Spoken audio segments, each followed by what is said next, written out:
빌립보서 4장. 우리 8절에서 마지막 절까지 말씀인데 시간 관계상 우리 부분만 읽도록 하겠습니다. 8절에서 12절까지만 읽도록 하겠습니다. 자, 18절 제가 먼저 읽겠습니다. 끝으로 형제들아 무엇이든지 참되며 무엇이든지 경건하며 무엇이든지 옳으며 무엇이든지 정결하며 무엇이든지 사랑받을 만하며 무엇이든지 칭찬받을 만한 무슨 덕이 있든지 무슨 기림이 있든지 이것들을 생각하라.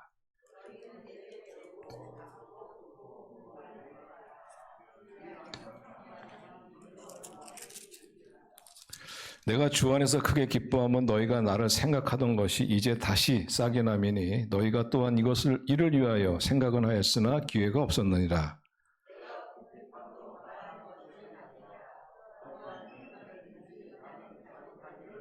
12절 같이 읽겠습니다. 나는 비천에 처할 줄도 알고 풍부에 처할 줄도 알아 모든 일 곧 배부름과 배고픔과 풍부와 궁핍에도 처할 줄 아는 일체의 비결을 배웠노라. 마음의 평안을 누리는 비결에 대해서 오늘 본 말씀을 중심으로 하나님 말씀 나누도록 하겠습니다. 우리가 살면서 마음의 평안을 누리는 것은 대단히 중요합니다. 왜냐하면 마음의 평안을 누리는 것은 죽고 사는 문제에 해당되는 아주 그런 중대한 문제이기 때문에 그렇습니다. 그래서 잠언 4장 23절 보시면은 우리가 같이 읽을까요? 시작. 무릇 지킬 만한 것보다 더욱 내 마음을 지키라. 생명의 근원이 생명의 근원이 여기서 납니다. 그러니까 이 마음이라는 것은 생명의 근원이라는 거죠. 생명은 우리 죽고 사는 것에 대한 그 근원이라는 것입니다. 그렇기 때문에 마음의 평안을 누린다는 것은 단순히 내 마음이 뭐 좀 편안하다 이 정도가 아니고 나의 삶에 죽고 살 정도로 아주 중대한 그런 영향을 끼치기 때문에 우리가 마음의 평안을 누리는 것, 내적 평안을 누리는 것은 대단히 중요한 그런 문제입니다. 그리고 사실상 마음이 어떠하냐에 따라서 우리의 삶이 또 어떠합니다. 사실. 그래서 요한 3서 2절에 보시면 이런 말씀이 있습니다. 사랑하는 자여 내 영혼이 잘된 같이 내 영혼이 잘된 같이 내가 범사에 잘되고 강건하기를 내가 간구하니라. 그러니까 우리의 영혼에 따라서 내가 범사의 삶이 결정된다. 이렇게 말해도 과언이 아니죠. 내가 지금 어떤 마음을 가지고 있는 내 마음의 상태가 어떠냐가 곧 펼쳐질 나의 삶의 모습이다. 그래서 우리의 마음이 삐뚤어지면은 삐뚤어진 인생을 사는 거예요. 우리의 마음이 곧고 바르면은 고든 인생을 사는 것입니다. 그렇기 때문에 우리가 마음이 평안하고 마음이 행복하면은 우리는 평안하고 행복한 삶을 사는 거예요. 그래서 이만큼 마음이라는 것이 우리의 생명의 근거고 우리의 삶에 죽고 사는 문제고 우리의 삶에 나타나는 것들을 결정하는 그런 보이지 않는 어떤 중요한 영역이기 때문에 이 보이지 않는 중요한 영역 안에 하나님의 평화가 있고 행복한 것은 대단히 중요하다. 그럼 어떻게 하면 우리가 이 마음의 평안을 누릴 수가 있느냐? 그러려면 첫째로 따라하겠습니다. 생각을 지배하라. 내 생각을 내가 다스릴 수 있어야 돼요. 내 생각을 내가 다스릴 수 있어야 돼요. 여러분 많이 들어보셨죠? 생각이 바뀌면 행동이 바뀌고 행동이 바뀌면 습관이 바뀌고 습관이 바뀌면 내 인격이 바뀌고 내 운명이 바뀐다. 이런 얘기 있지 않습니까? 그래서 이 생각을 지배하는 것이 왜 이렇게 중요하냐 하면 이 생각이라는 것은 엄청난 파워가 있기 때문에 그렇습니다. 엄청난 파워가 있어요. 그래서 우리의 생각이 바뀌잖아요. 그러면은 행동이 바뀌어요. 행동이. 그러니까 나의 행동이라는 것은 곧 내가 어떻게 생각하느냐 거기에 대한 결과물이죠. 그래서 이 심리학에도 보면은 그 사고방식 변화 치료법이라는 거 있어요. 사고방식 변화 치료 말 그대로 내 생각에 변화를 줘서 치료하는 법 이런 것들이 지금 엄청나게 많이 쓰이고 있죠. 실제로 그 미국의 펜실베니아의 한 교수가 몇 년 동안 이 사고방식 변화 치료법을 가지고 환자를 치료를 해봤는데 이 변화법을 쓰지 않고 그냥 환자를 치료했을 때는 그 치료율이 15%. 그런데 이 사고방식을 바꿔서 치료하는 이 치료법을 쓰니까 75%. 무려 5배의 그런 효과가 있다는 거예요. 왜 그런지 아세요? 우리의 생각이라는 것이 엄청난 파워가 있기 때문에 그런 거예요. 그 힘을 쓸 때 힘을 쓸 줄 알아야지. 예, 힘도 없는 곳에 힘을 써도 되겠습니까? 그래서 우리 특히 운동선수 같은 경우는 이미지 트레이닝이라는 것이 굉장히 중요하죠. 예, 유도 선수 같은 경우는 저 사람이 나에게 이런 기술을 걸어올 때를 대비해서 내가 이렇게 피하고 나의 기술을 가지고 사람을 제압하는 뭐 이런 어떤 이미지 훈련을 굉장히 많이 합니다. 근데 이런 훈련을 많이 하면요, 막상 시합 때 그런 상황이 딱 연출되잖아요. 그럼 자기도 모르게 본능적으로 자기가 훈련한 대로 그대로 나타난다. 그만큼 이 생각이라는 것은 힘이 있다는 거예요. 그래서 우리가 마음의 평안을 누리려면 엄청난 이 파워가 있는 내 생각을 내가 다스릴 줄 알아야 된다. 컨트롤할 줄 알아야 된다. 그래서 8절에서 이렇게 말하는 거예요. 끝으로 형제들아, 무엇인지 참되며, 무엇인지 경건하며, 무엇인지 옳으며, 무엇인지 정결하며, 무엇인지 사랑받을 만하며, 무엇인지 칭찬받을 만하며, 무슨 덕이 있든지 무슨 기림이 있든지 이것들을 생각하라. 이것들을 생각하라. 너희 생각을 이런 것들로 채워라 이거죠. 이런 것도 채워. 이렇게 생각을 네가 다스려라.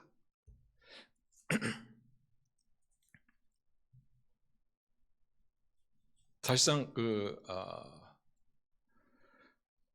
그러니까 우리가 무엇을 생각하냐, 이것이 결국 나에게 어떤 삶으로 나타나냐 이런 거기 때문에 내 생각에 무엇이 참되고 경건하고 옳고 정결한 이런 것들로 너의 생각을 바꿔라 이거죠. 이런 것들로 바꿔라. 근데 사실상 오늘 8절 보시면 길어서 좀 약간 혼란스러운 것도 있죠. 이게 어떤 이렇게 생각하셔도 됩니다. 여러분, 우리의 인생이 만일 끝까지 사랑받을 만한 삶이면은 축복의 삶이죠. 끝까지 칭찬받을 만한 삶을 살았다. 끝까지 내가 사랑받고 칭찬받을 만한 삶을 살았다. 정말 잘 사는 삶이죠. 근데 이런 잘 사는 삶은 살려면 어떻게 되느냐? 그 앞에 나오죠. 무엇인지 참되고, 무엇인지 경건하며, 무엇인지 옳으며, 무엇인지 정결하며.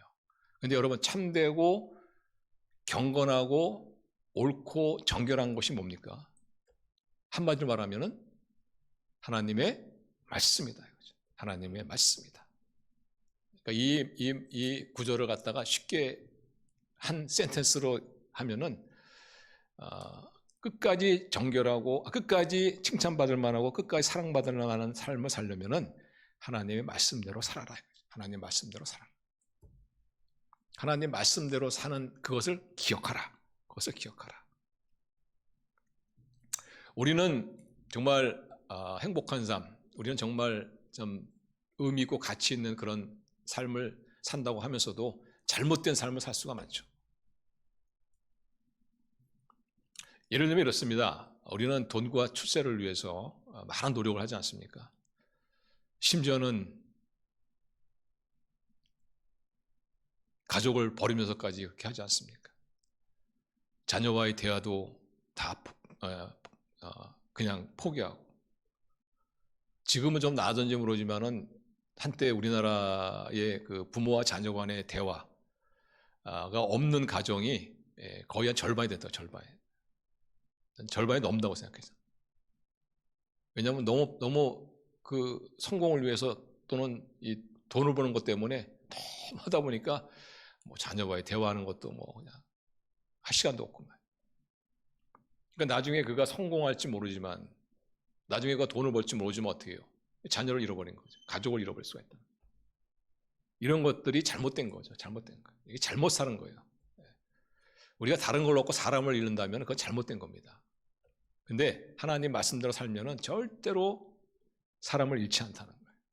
그리고 사실 하나님 말씀대로 살면은 우리가 또 세상에서도 출세합니다. 출세할 확률이 훨씬 더 높아요. 돈을 많이 모을 수 있는 확률이 훨씬 더 높아요. 그리고 가장 중요한, 사람을 잃지 않는다. 사람을 잃지 않는다. 그래서 우리는 이런 생각을 하고 살아야 돼요. 내가 하나님 말씀대로 따라 사는 것이 정말 끝없는 칭찬과 끝없는 그런 축복의 삶이구나. 이런 것을 우리가 계속 기억해야 돼요. 그래서 하나님 말씀대로 살아야 되겠구나. 하나님 말씀대로 사는 것이 최고의 삶이구나. 최고의 축복이구나. 그것을 기억하는 거예요. 그걸 기억하라. 그래서 우리가 하나님이 주시는 이 평화를 누리기 위해서는, 마음의 평화를 누리기 위해서는 우리가 생각을 다스릴 줄 알아야 된다.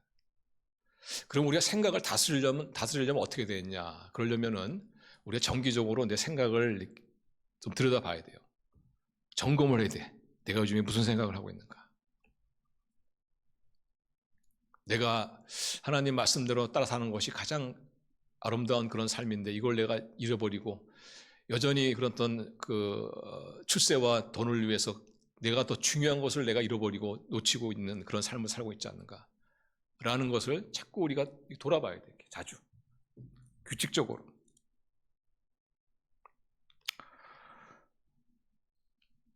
우리 인간은 그 죄성이 있기 때문에 우리가 이게 긍정적인 생각보다는 부정적인 생각을 더 편하게 합니다. 여러분도 그렇지 않습니까? 여러분이 어떤 분에 대한 어떤 그 도움에 대한 또 고마움 때문에 밤새도록 정말 너무 고마워가지고 잠을 이루지 못한 적이 많아요. 아니면은 어떤 사람의 섭섭한 말 때문에 그거 생각하느라고 잠 못 이룬 그런 적이 많습니까? 후자가 훨씬 많다. 네, 감사.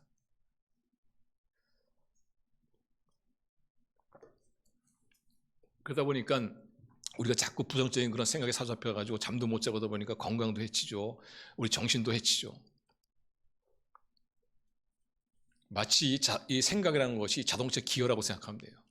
이 기어가 앞에 전진에 물리면은 앞으로 가는 것이고 후진에 물리면은 뒤로 가는 것입니다. 이 생각이라는 것이 그런 거예요. 생각이라는 것이 우리가 이 잘못된 것, 어떤 부정적인 것에 물리면은 그대로 가는 거예요. 어디까지 가느냐? 자살까지 갈 수 있어요. 자살까지. 그래서 이 우울증이 심하게 걸린 사람들은 이 부정적인 완전히 기어가 물린 상태죠. 끝까지 가다 보면 거기 자살까지 하는. 그래서 우리가 이 생각을 지배하기 위해서는 정기적으로 내 생각을 점검해 봐야 돼. 내 지금 생각이 기호가 지금 어디에 물려 있느냐. 정말 하나님의 뜻대로 살려고 하는 이것을 내가 가장 소중하게 여기고 있는가. 이게 가장 아름다운 삶이라고 내가 생각하고 있는가. 자신을 갖다 자꾸 점검을 해봐야 돼. 아니면 아직도 내가 어떤 다른 어떤 것을 추구하기 위해서 그보다 더 중요한 가족을 잃어버리고 자녀와의 대화를 포기하고 내가 가정을 포기하는 그런 어리석은 생각 가운데 살고 있지 않는가 라고 제가 지금 지나간 사람 10분에게 이 질문을 한다면 제 생각에는 9명은 출세와 명예를 위해서 성공을 위해서 더 중요한 사람을 포기하는 것이 잘 사는 삶이라는 그런 생각을 가지고 전 산다고 저는 생각합니다. 그러니까 나중에 돼서 이제 다 이제 나이 들고 이제 다 인생 다 살고 나서 진짜 그렇게 살면 안 되는 거였는데 정말 그 쓸쓸한 삶이죠. 소중한 사람을 다 잃어버리고 그런 삶을 살지 않으려면 우리가 자꾸 이 생각을 우리가 점검을 해야 돼. 그리고 그런 삶을 사는 사람 가운데 무슨 마음의 평안이 있겠습니까? 경쟁심에서 사는데 투쟁 가운데 사는데 내가 더 벌어야 되는데 내가 더 출세해야 되는데 그게 하지 말라는 얘기가 아니에요. 하지 말라는 얘기가. 근데 그런 생각 속에서 정말 중요한 것을 놓치는 그런 어리석은 삶을 살지 않으려면 그런 삶을 사는 사람이 무슨 그 마음에 무슨 평화가 있겠어요. 그래서 그러려면 어떻게 돼요? 마음을 우리가 정기적으로 점검을 해봐야 한다. 적어도 하루에 한 2번 정도는 내가 지금 어떤 생각을 하며 사는가?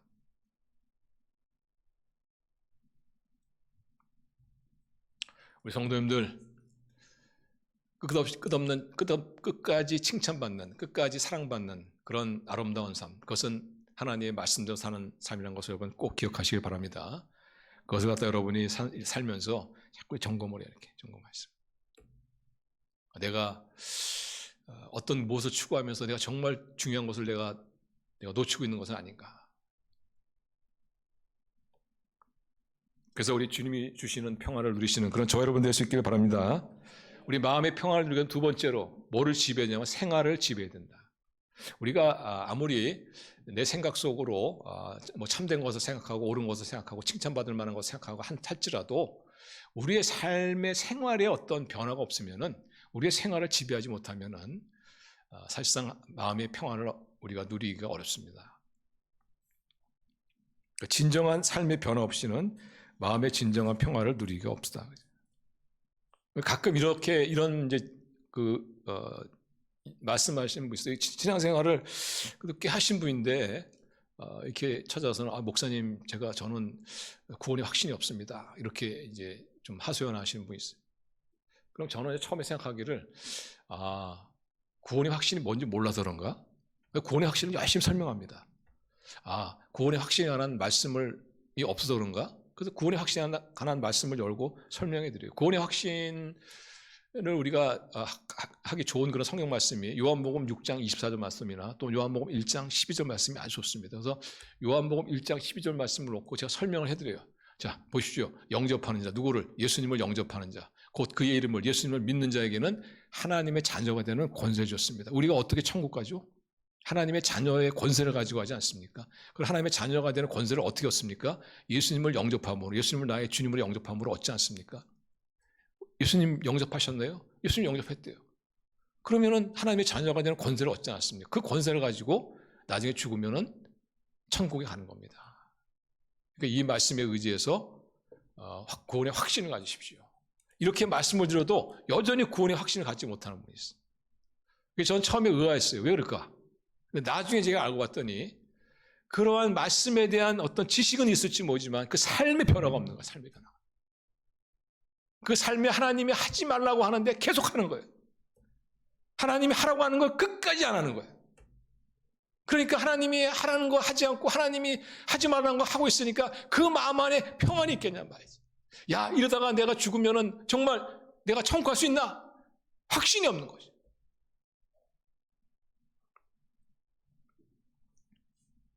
그래서 우리가 내 마음 가운데 어떻게 평안이 없고 자꾸 구원의 확신이 흔들린다 그러면은 심각하게 생각하셔야 돼. 내가 최근에 하나님께서 뭘 하라고 하시는데 내가 이것을 계속 거부하고 있는 건 아닌가? 어떤 이유 때문에? 하나님이 하지 말라는 것 끊으라고 하는데 그것을 내가 계속 고집하고 있는 건 아닌가? 그것을 끊거나 그것을 하거나 하나님 뜻대로 하지 않으면은 우리에게는 양심이라는 것이 있기 때문에 절대 그 마음 가운데 평안이 있을 수 없어요. 물론 우리가 하나님께서 원하시는 것, 하나님이 하지 말라는 것 다 안 하고 하나님이 하라는 것 다 할 수는 없겠죠. 그러나 적어도 하나님이 하라는 거 하려고 애를 쓰고 기도하고 하나님이 하지 말라는 것 하지 않으려고 애를 쓰고 기도하고 이런 가운데 하나님이 주시는 것이 뭐냐면 마음의 평안이에요. 구원의 확신입니다. 그래도 내가 하나님 뜻대로 살려고 하는데 근데 그렇지 않으면요 아무리 애를 써도 구원의 확신을 알 수 없어요. 마음의 평안을 누릴 수가 없어요. 이러다가 내가 죽으면 어떻게 되나? 내 지옥 가는 게 아닌가? 이런 두려움 가운데 있죠. 그래서 우리가 마음의 평안을 누리려면 생활을 지배해야 된다. 생활을 어떻게 지배하느냐? 기도하고 또 애를 써야 돼요. 애를 써야 돼요. 하나님이 좋아하시면 하려고 애를 쓰고 하나님이 싫어하시면 안 하려고 애를 쓰고 내 힘으로는 안 되니까 기도하고 하나님의 도움을 요청하고 그래서 우리 성도님들 삶 가운데 우리가 100% 하나님께 순종할 수 없지 모르지만 그래도 내가 하나님의 뜻대로 사는 것이 가장 아름다운 삶이다라는 여러분의 확신을 가지시고 하나님은 우리의 한 사람 한 사람이 행복하고 잘되고 정말 복된 그런 삶을 살기 원하시는 분이시다라는 그런 확신을 가지시고 하나님이 하라는 거 있으면 하려고 애를 쓰시고 기도하시면서 또 하나님이 끊어라 그러면 끊으려고 기도하시면서 애를 쓰시는 그런 가운데 하나님 주시는 우리 마음의 평화를 누리시는 그런 저와 여러분 되시기를 바랍니다. 그리고 세 번째로 우리가 마음의 평안을 얻기 위해서는 세 번째로 우리가 지배될 것이 뭐냐면은 금전을 따라하겠습니다. 금전을 지배하라. 지배하라. 그래서 우리가 마음의 평안을 얻기 위해서 세 가지를 지배해야 돼. 하나가 뭐냐? 생각을 지배하고 그 다음에 생활을 지배하고 그 다음에 금전을 지배해야 된다. 근데 여기 보시면 사도 바울이 의외로 빌립보서를 이제 끝내면서 상당히 많은 거의 빌립보서 4장은 금전에 관한 이야기입니다. 여러분 아시겠지만 빌립보서는 빌립보 교인들이 보내준 사랑의 후원금에 대한 고마움에서 기록한 서신이 바로 빌립보서 아닙니까? 그래서 이 빌립보서 마지막 절에 보면은 빌립보에서 보내준 사랑의 후원금에 관한 그런 이야기를 합니다. 근데 이야기를 하는데 근데 좀 약간 좀 애매모호한 그런 어때요? 그러니까 지금 바울은 이 그 금전에 관한 이야기를 하는데 굉장히 어렵게 얘기합니다. 이렇게 아주 명료하게 딱 이렇게 하는 게 아니고 뭐 이런 이야기 같기도 하고 저런 이야기 같기도 하고 아주 좀 이렇게 좀 힘들게 금전적인 그런 얘기를 해요. 그래서 이걸 오늘 본문을 가만히 들여다보면은 사랑의 후원금을 보내준 것이 고맙다는 얘기인지 아니면 보낼 필요가 없는 사랑의 후원금을 보내달라는 얘기인지 그리고 또 사랑의 후원금을 계속 보내라는 이야기인지 아니면 더 이상 보낼 필요가 없다는 이야기인지 아주 애매모호합니다. 그만큼 바울이 지금 어렵게 사랑의 후원금에 대해서 헌금에 대해서 이야기를 하고 있는 것이죠. 자, 먼저 10절에 보시면 이게 감사의 표현을 하죠. 그러니까 보내준 사랑의 후원금에 대해서 감사의 표현을 합니다. 내가 주 안에서 크게 기뻐하며 너희가 나를 생각했던 것이 이제 닥시 싹이 남이니 너희가 또한 이를 위하여 생각은 하였으나 기회가 없었느니라. 그러니까 빌립보 교인들이 바울에게 사랑의 후원금을 보여줬는데 어떤 이유로 말미암아 그게 중단되었던 것 같아요. 그런데 다시 이게 시작되었어요. 그러니까 바울이 참 좋다, 고맙다 이런 얘기를 하는 겁니다.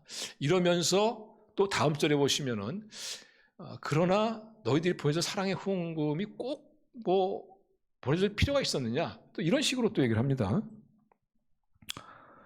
자, 11절 보세요. 내가 궁핍함으로 말하는 것이 아니라 어떤 형편이든지 나는 자족하기를 배웠노니 나는 빚전에 처할 줄도 알고 풍부에 처할 줄도 알아 모든 일 곧 배부름과 배고픔과 풍부와 궁핍에도 처할 줄 아는 일체의 비결을 배운다.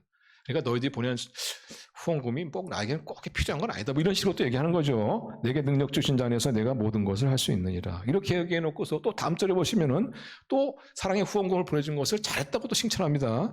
14절 보시면 그러나 너희가 내 괴로움과 함께 참여했으니 잘하여도다. 이러면서 앞으로도 계속 너희들 이 사랑의 후원금을 계속 잘 보내라. 또 이런 식으로 얘기합니다. 15절 보시면 빌립보 사람들아 너희도 알거니와 복음의 시초에 내가 마게도냐를 떠날 때 주고받은 내 일에 참여한 교회가 너희 외에 아무도 없었느니라. 되돌아가 있을 때 너희가 한 번뿐 아니라 두 번이나 나의 쓸 것을 보내도다. 그러니까 어떻게 해요? 더 잘 보내라, 열심히 보내라는 거죠. 이러면서 또 17절 보시면은 그러나 사실 너희들이 나한테 보낸 사랑의 후원금이 내게는 꼭 그렇게 뭐 대단한 건 아니다. 오히려 사랑의 후원금을 보낸 것은 너희 자신을 위해서 오히려 잘한 것이다. 이런 식으로 또 얘기합니다. 17절 보시면 내가 선물을 구함이 아니요 오직 너에게 유익하도록 풍성한 열매를 구함이라.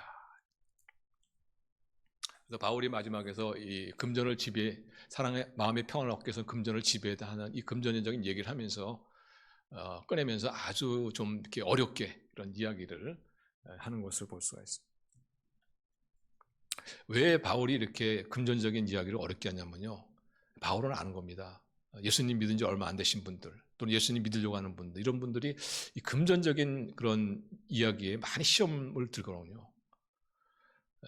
그래서 그런 사람들이 시험에 들지 않도록 가급적이면 이 금전적인 얘기를 안 하는데 어쩔 수 없이 해야 되니까 아주 어렵게 이것을 하고 있는 것을 볼 수가 있습니다. 그렇죠. 사실상 우리가 예수님을 알기 전에, 예수님을 믿기 전에는 우리의 신이 누굽니까? 돈이죠. 돈. 그래서 우리 예수님을 믿기 전에는 하나님을 생각하듯이 돈을 생각하고, 하나님을 섬기듯이 돈을 섬기고, 하나님을 의지하듯이 돈을 의지하고, 하나님이 모든 걸 할 수 있다고 믿듯이 돈이면 뭐든지 할 수 있다고 믿는 철저하게 돈을 지배를 받고 살지 않았습니까? 그러다가 어느 날 예수님을 주님으로 영접하면서 주인이 바뀐 거예요. 그렇지만 여전히 우리는 돈의 지배를 너무나 오랫동안 받았기 때문에 거기서 하루아침에 벗어난다는 것이 굉장히 어려운 거죠. 그래서 사람들이 교회에서 돈 얘기를 하면은 바짝 긴장하는 거예요. 왜냐? 그게 나 신인데 그 신을 내라고 하니까 얼마나 참 기가 막힌 노릇입니까? 그러니까 시험 드는 거예요. 그래서 바울이 예수님을 믿으려고 하는 분들 또는 아직 믿지 않는 분들 시험에 들지 않게 위해서 이것을 가급적이 꺼내지 않지만 지금 상황에서는 어쩔 수 없이 이것을 할 수밖에 없다는 거예요. 그러면서 어쩔 수 없이 할 수밖에 없는 그 이유가 뭐냐? 그것은 바로 너희들이 축복을 위함이다. 이런 얘기를 하는 거죠. 그래서 너희들이 받는 그런 축복 가운데 하나 들어간 것이 뭐냐면 바로 마음의 평안을 얻는 것이다. 마음의 기쁨을 얻는 것이다. 그래서 우리가 정말 마음의 평안을 얻기 위해서는 우리가 전에 하나님으로 여기던 이런 금전을 우리가 잘 다스릴 줄 알아야 돼요. 이 금전의 지배를 받고서는 결코 마음의 평안을 누릴 수 없어. 금전의 지배를 받는 게 아니라 금전을 지배해야 돼. 돈의 지배를 받는 것이나 돈을 지배해야만 마음의 평안을 얻을 수가 있어. 그럼 우리가 어떻게 금전을 지배할 수 있느냐? 자, 11절, 12절 같이 읽어요. 시작. 내가 궁핍함으로 말하는 것이 아니라 어떠한 형편이든지 나는 자족하기를 배웠노니 나는 비천에 처할 줄도 알고 풍부에 처할 줄도 알아. 모든 일, 곧 배부름과 배고픔과 풍부와 궁핍에도 처할 줄 아는 일체의 비결을 배웠노라. 우리가 마음의 평안을 얻기 위해서는 금전을 지배해야 되는데 금전을 지배하는 법이 뭐냐? 그게 바로 자족하는 것이다. 자족하는 것을 배우는 거예요. 자족하는 법을 배우는 거예요. 이 자족이라는 것은 뭐냐면요, 이 절제라는 단어하고 좀 비슷해요. 근데 약간 차이점은 뭐냐면 이 절제라는 것은 내 마음을 다스리는 것인데, 그 금전을 다스리는 것인데 아끼는 것이죠, 어쨌든. 근데 그것을 아끼려고 다스리는데, 그런데 그 마음 가운데 어떤 갈등이 있어요. 이게 절제입니다, 절제. 근데 자족은 뭐냐면은 마찬가지로 아끼면서 뭔가 이걸 금전을 다스려야 되는데, 그런데 그 마음 안에는 뭔가 넉넉함이 있어요. 이게 자족함이야. 그러니까 마음의 평안을 누리면서 금전을 다스리는 이것이 뭐냐? 자족하는 법이야. 그래서 우리가 마음의 평안을 누리기 위해서는 금전을 지배해야 되고, 금전을 지배하기 위해서는 이 자족하는 법을 우리가 배워야 한다. 마음속에 어떤 삶의 여건과 상황은 불편하지만, 그러나 내 안에 어떤 마음의 여유를 갖고 그 불편한 상황들을 내가 지배하는 거죠. 그것을 컨트롤하는 거. 그게 바로 자족이다.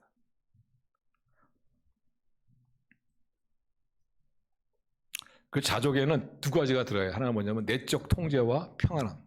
내적 통제와 평안함이 같이 들어갑니다. 뭔가 통제해야 되기 때문에 그 마음에 불편함이 있을 것 같은데, 그런데 그렇지만은 마음에 어떤 편안함이 있으면서 그 상황이 통제되어지는. 가난하다, 불편하죠. 예. 또 잘못하면 어떤 염려와 두렵지 않습니까? 그런데 뭔가 그 편안함이 있어요. 그러면서 그 어떤 가난한 것을 내가 절제하는, 허리띠를 졸라매는 그런 어려운 상황이지만, 그러나 내 마음 가운데는 뭔가 어떤 평안함이 있어요. 이것이 뭐냐? 자족이라. 그럼 우리가 어떻게 자족할 수 있느냐? 우리가 없을 때, 결핍을 느낄 때, 그때 내가 소위 말하면은 가난할 때 어떻게 내가 자족할 수 있느냐? 그러려면 예수님을 신뢰하는 법을 배워야 한다. 그렇죠? 예수님을 신뢰하는 법을 배워야 한다. 그래서 바울이 13절 이렇게 말합니다. 우리 13절 같이 읽어요. 시작. 내게 능력 주신 자 안에서 내가 모든 것을 할 수 있느니라. 내게 능력 주신 자가 누굽니까? 예수님이죠. 예수님 안에 내가 비록 가난하지만, 내가 비록 없지만, 그러나 내가 예수님이 주신 이 안에서 내가 만족할 수 있다. 없으면 없는 대로 내가 하나님께 감사하는 삶을 살 수 있다. 사실상 우리 그리스도인들은 엄밀히 말하면 가난한 게 아닙니다. 사실 가난한 게 아니에요. 다만 좀 불편할 뿐이에요. 불편할 뿐. 가난이라는 것이 좀 불편할 뿐이에요. 근데 불편한데 그 불편한 상황을 대하는 내 마음이 그렇게 막 힘들지가 않아요. 뭔가 어떤 여유가 있어. 뭔가 넉넉함이 있어. 지금은 아주 없지만은 그러나 뭔가 여유가 있어요. 그러면서 그 상황을 내가 전 받아들이는 거죠. 뭔가 잘 될 것 같다는. 그 이유가 뭐냐? 예수님 때문에 그런 거예요. 예수님께서 이렇게 말씀하셨죠. 자, 마태복음 6장 33절만 같이 읽어요. 시작. 그런즉 너희는 먼저 그의 나라와 그의 의를 구하라. 그럼 이 모든 것을 너에게 더하시리라. 예수님께서 말씀하시기를 하나님 나라와 의를 앞서면은 너에게 필요한 모든 것을 내가 다 채워주겠다는 거죠. 너희 먹고 사는 문제, 자녀에 관한 문제, 너의 노후의 문제, 이 모든 것을 다 채워주겠다는 겁니다. 그래서 이런 하나님의, 우리가 예수님의 말씀을 듣고 예수님 말씀하셨으니까 뭐 예수님께서 정말 이렇게 해주시겠지라는 그런 신뢰를 가지고 우리가 대하게 되면은 지금 나에게 결핍된 부족한 부분, 이런 것도 하나님께서 또 어떻게 보면 더 잘 채우시겠다 하는 이런 어떤 생각에 그 마음에 어떤 여유가 있는 거란 말이에요. 여유가. 그래서 이 없는 사람이 그 가운데서 자족하는 그런 어떤 삶을 통해서 이 금전을 지배하려면은 하나님에 대한, 예수님에 대한 절대적인 신뢰를 가져야 돼. 예수님에 대한 신뢰를 가져야 돼. 사실 우리 그리스도인들에게 가난하다는 것은 뭐 현찰이 없다는 것 뿐이에요. 현찰이. 그렇지만 우리에게는 뭐가 있다? 수표책이 있다는 거죠. 수표책이. 사실 현찰이 없으면 좀 불편합니다. 그런데 현찰은 사실 들고 다니기도 불편하고 또 큰 거는 또 좀 어렵죠. 커버하기가. 그런데 뭐 카드라든가 이 책, 수표책 같은 경우는 어떻게 해요? 큰 거는 쓸 수 있잖아요. 큰 거에. 그러니까 우리 크리스찬들은 사실 뭐 현찰이 가난한 사람은 현찰이 없을 뿐이에요. 그러나 더 그보다 큰 수표책이 있다는 것이죠. 그래서 예수님께서 이렇게 말씀하시잖아요. 자, 마태복음 7장 7절 8절 같이 읽어요. 시작. 구하라 그리하면 너에게 주실 것이요, 찾으라 그리하면 찾아낼 것이요, 문을 두드리라 그리하면 너에게 열릴 것이니, 구하는 이마다 받을 것이요, 찾는 이는 찾아낼 것이요, 두드리는 이에게는 열릴 것이니라. 그래서 가진 것이 없다고 가난하고 생각하지 말란 얘기입니다. 가진 것이 없다고 염려하지 말란 얘기예요. 가진 것이 없다고 그 상황을 갖다가 염려하며 근심하며 두려워하는 쪽으로 생각하지 말라는 겁니다. 그래가지고 절대로 금전을 지배할 수가 없어요. 예수님을 신뢰하라는 거예요. 구하라 주실 것이다. 하나님 나라 의를 구하라. 그 모든 너의 필요를 채워줄 것이다. 이 하나님을 신뢰하고 말씀을 신뢰하고 그럴 때 우리 마음 가운데 어떤 마음의 여유가 있지 않냐 말이지. 비록 지금 상황은 안 좋지만 그러나 그 상황 속에서도 마음에 어떤 평안이 있지 않냐.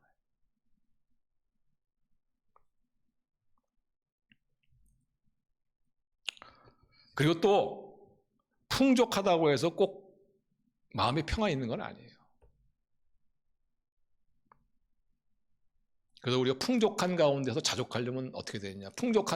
풍족하다고 해서 꼭 마음에 평안이 있는, 여러분 모든 것을 가지고 있는 사람이 똑같이 다 그 마음 가운데 평안이 있습니까? 오히려 저는 많은 것을 가지고 있는 사람이 더 평안을 누리지 못하더라고요. 왜 그런지 아세요? 첫 번째 이유가 욕심 때문에. 욕심. 인간의 욕심은 끝이 없습니다. 월세 사시는 분은 전세 갔으면 또 전세 가잖아요. 그럼 내 집을 마련했으면, 내 집 마련했잖아요. 그 화장실 2개인데 갔으면, 화장실 2개인데 사잖아요. 화장실 3개인데 갔으면 끝이 없습니다. 조그만 사업을 하잖아요. 그러면 만족하다 그런 사람들은 한 번도 못 봤어요. 좀 더 크게, 좀 더 크게. 그런 끝없는 경쟁, 끝없는 그 욕심의 확장, 거기에 무슨 평안이 있겠어요?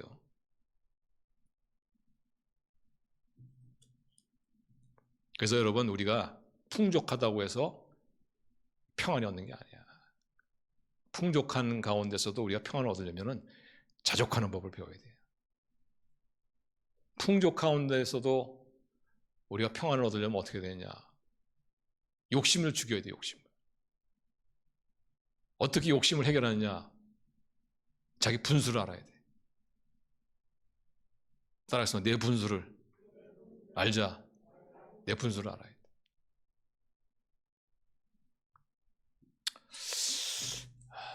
내가 내 분수를 알고 있는지 안 하는지 어떻게 아냐?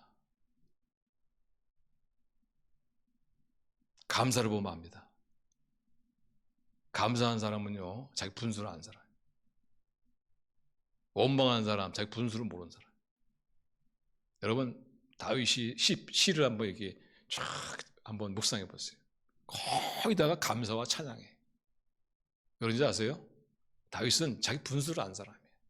하나님, 저 같은 천한 목동이 어떻게 하나님 이스라엘의 왕, 어떻게 내가 왕이 되을 수 있었습니까? 그러니까 감사할 수밖에 없죠. 자기 분수를 아니까.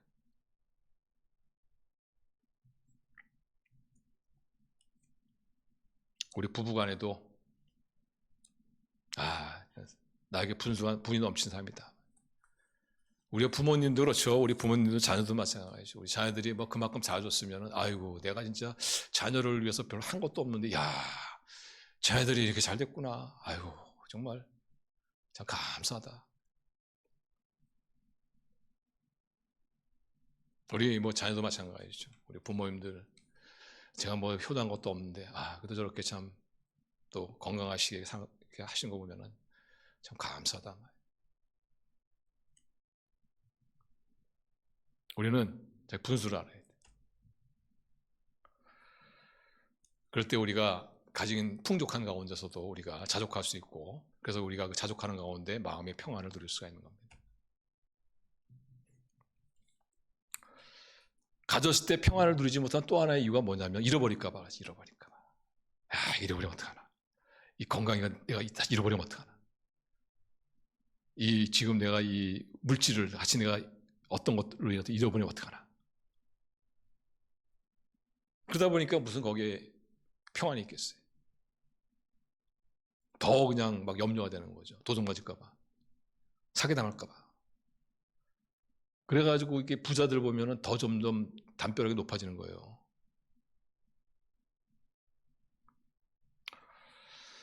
그래서 우리가 풍족하다고 해서 가졌다고 해서 평안을 누리는 것이 아니고 잃어버릴까에 대한 걱정, 염려 때문에 우리 평안을 잃어버릴 수가 있다는 거예요. 그러면 어떻게 하면은 우리가 자족할 수 있느냐? 그러려면은 우리 청지기 의식을 가져야 돼. 내가 가진 지금 건강, 내가 가진 그나마 이 물질, 나의 자녀들 이게 다 하나님 나에게 맡기신 것이다. 라는 철저한 청지기 의식이 있어요. 여러분이 가진 것 하나님이 주신 거라고 믿습니까?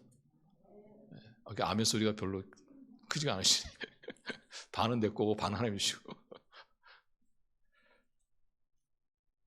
하나님이 주신 거야, 하나님이. 하나님이 우리에게 허락하신 거란. 그래서 우리가 이 청지의식을 가져야 돼, 청지의식을. 특히 있을 때 우리가 자족하고 그 자족을 통해서 우리가 마음의 평안을 누리기 위해서는 내가 가진 것이 하나님이 나에게 맡기신 것이다. 이 청지의식이 있어요.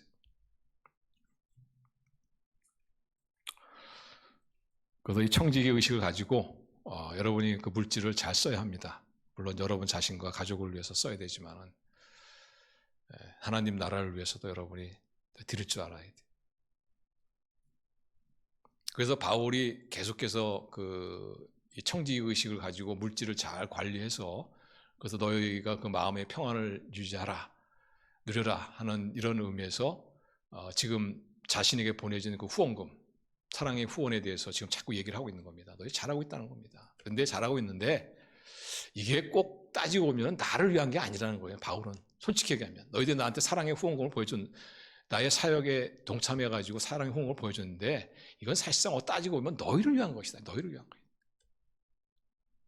그래서 17절에 이렇게 말하는 거예요. 17절에 같이 읽어요. 시작. 내가 선물을 구함이 아니요 오직 너에게 유익하도록 풍성한 열매를 구함이라. 그래서 바울은 이겁니다. 너희가 나한테 이 선교 후원금을 보내줬는데 야 이거 뭐 잘했다. 잘하고 앞으로도 이렇게 해라. 그런데 이거 내가 꼭 필요해서 너에게 이런 말 한 게 아니고 너희를 위해서 하는 거라. 너희를 위해서. 너희들의 풍성함을 위해서 하는 거예요. 그래서 여러분 10절째 한번 보세요. 이 재밌습니다. 용어가 전부 다 상업 용어예요. 상업 용어. 자, 내가 선물을 구함이 아니요. 구한다는 것이 뭡니까? 상업 용어예요. 오직 너에게 유익하도록. 유익이 뭐냐면은 크레딧. 너희의 신용을 높이기 위해서. 또 풍성함이 뭐냐면 이익이 증가되는 거예요. 이익 증가. 열매 뭐냐면 profit. 다시 말하면 이윤을 말합니다. 이윤을. 그러니까 이 모든 것이 다 너희를 위한 거죠.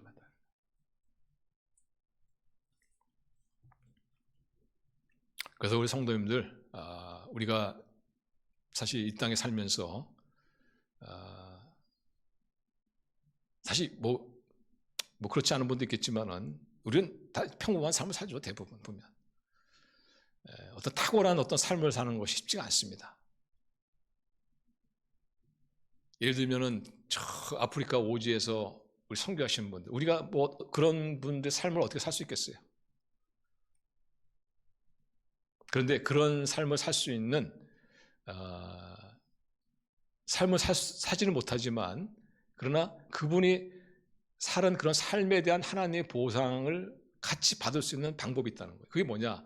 그분의 사역에 동참하는 겁니다.